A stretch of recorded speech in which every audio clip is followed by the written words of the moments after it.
මේ බලපන් මේ කෙල්ල. අම්මර්සිල ඔබට මේ කෙල්ලට හිත ගියා එහෙනම්? එහෙම නෑ වන්නේ කයින්දා.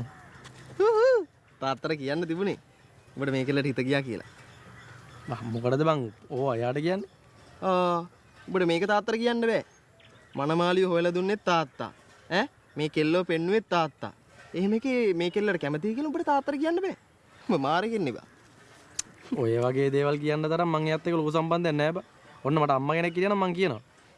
කියනවා විතරක් නෙමෙයි කෙල්ලව සෙට් කරගන්න හැටිත් අහනවා.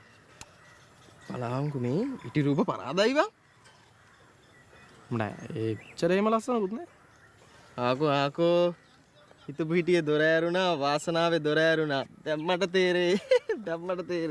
මම උඹට මේ ෆොටෝ එක පෙන්නුවේ බල බල නටන්න නෙමෙයි කෙල්ල ඉන්න තැන කොල දීපන්. සිම්පල් නේ. එක දෙයක් කරන් තියෙන්නේ. මොකද්ද? ඔබ තාත්තට කීපන් කෙල්ල ගැන. හරිද? ඒතකොට තාත්තා උඹව කරේ තියාගෙන කෙල්ල ළඟට ගිහින් තියයි. එක පාරක් කැමති නෑ කිව්වට පස්සේ බං ආයෙත් කැමතියි කියන්න බෑනේ ලැජ්ජයිනේ. පොඩ්ඩක් තේරුම් ගනින්කෝ. ඔබ මහ වාතයක් බං. අනේ මෙයාට දියම් බං. මම හොයාගන්න. හරි. පොඩ්ඩක් ඉඳහංගු මම සරත් අංකල්ට කියලා මොකක් හරි ගේමක් ගහගන්න බලන්නම්කෝ. ඈ? හරිනේ?